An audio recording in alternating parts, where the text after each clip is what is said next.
BRS మాజీ MLA Gandra వెంకటరమణారెడ్డిపై మాజీ vice chairman Gandra Harish రెడ్డిపై కావాలని కొందరు కాంగ్రెస్ నాయకులు దుష్ప్రచారాలు చేస్తున్నారని బీఆర్ఎస్ యువజన విభాగం నాయకులు ఆరోపించారు.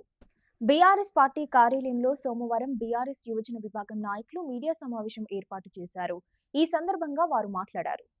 నిన్న 9వ వార్డు 10వ వార్డు కాంగ్రెస్ నాయకులు ప్రెస్ మీట్ పెట్టడం జరిగింది. మా గండ్ర హరీష్ అన్నపై ఏదో 15 లక్షలు రోడ్డు కోసం లంచం అడిగిరని చెప్పిర్రు. అది నిరూపణ చేయాలి ఈ కాంగ్రెస్ నాయకులు. స్కూల్ పిల్లలకు ఇబ్బంది అవుతుందని హరీష్ అన్న అప్పుడు ఉన్నటువంటి మాజీ ఎమ్మెల్యే గండ్ర వెంకటరమణారెడ్డిని అడిగి ఆడ సీసీ రోడ్ శాంక్షన్ చేయించడం జరిగింది. అయితే ఆయనే తెచ్చినటువంటి సీసీ రోడ్నే నిన్న ఏదో రాజకీయంగా రాష్ట్ర వ్యాప్తంగా నిన్న బదనాం పాలవడం జరిగింది. కాంగ్రెస్ పార్టీ బర్ల విషయంలో ఆ బదనాం పాలవడంతో వీళ్ళకు ఏది మాట్లాడాలో తెలియక నిన్న మా నాయకులపై ఏదో 15 లక్షలు కమిషన్ అడిగిండని మా నాయకులపై బురద జల్లడం జరిగింది. మా హరీష్ అన్న అయినటువంటి మాజీ వైస్ చైర్మన్ గారు ఎంతోమంది విద్యార్థులకు పుస్తకాలు లేనటువంటి నిరుపేదటువంటి విద్యార్థులకు పుస్తకాలు కానిటువంటి ఇప్పించడం జరిగింది. వాళ్ళ తల్లిదండ్రులు ఎంతో సాయం చేయడం జరిగింది.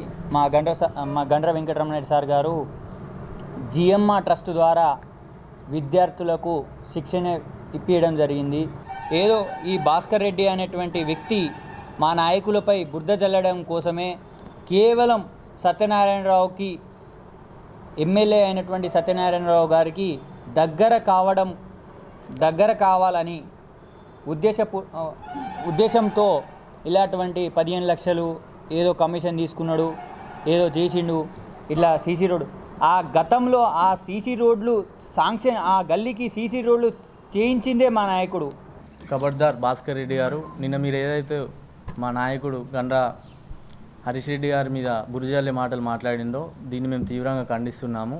ఇటువంటి అనుచిత వాక్యాలు ఇంకొకసారి మీరు ఇదే రిపీట్ చేసినట్టయితే మేము మా పార్టీ తరపున, మా బీఆర్ఎస్ యువజన తరపున ఎక్కడికంటే అక్కడికి రావడానికి సిద్ధంగా ఉన్నాము. ఉద్యమాలు మాకేం కొత్త కాదు. మా పార్టీ పుట్టిందే ఉద్యమం నుంచి. మా నాయకుడు ఓర్పు మేరకు వారి ఓర్పుతో మేమందరం వేచి చూస్తున్నాము. ఇటువంటి మీరు మళ్ళీ ఒకసారి చేస్తే మేము ఎక్కడికంటే అక్కడ రావడానికి సిద్ధంగా ఉన్నాము. ఇది మా బీఆర్ఎస్ యువజన పార్టీ నుంచి హెచ్చరిస్తూ